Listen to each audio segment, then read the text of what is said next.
And these are very, very quick 3-lap last chance qualifiers, and it currently is the number 208 of Seth Howard, the Worthington, Kentucky native, running up front in your last chance qualifier for the 65 to 85 beginner class. He actually had a bad heat race. I believe he went down. Oh no, he stalls his Kawasaki while leading. He's able to stack the Kickstarter twice, and that thing fires right back to life. He did not lose any positions, but that just proves that anything can happen in an instant, putting you in one of these last chance qualifiers. The white flag flies for the number 208 Kawasaki, Seth Howard, making his way over the finish line.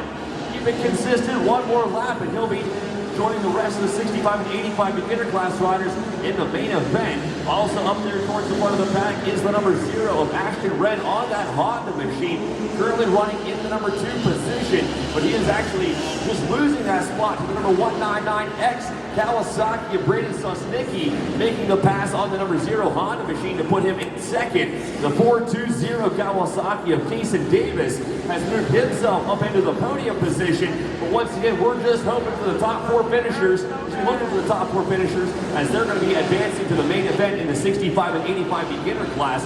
And they are coming across the finish line. The 208 Seth Howard, the number 199X of Braden Susnicki, the 420 Kason Davis, and the number 0 Ashton Wren, joining the rest of the 65 and 85 beginner riders in the main event later tonight.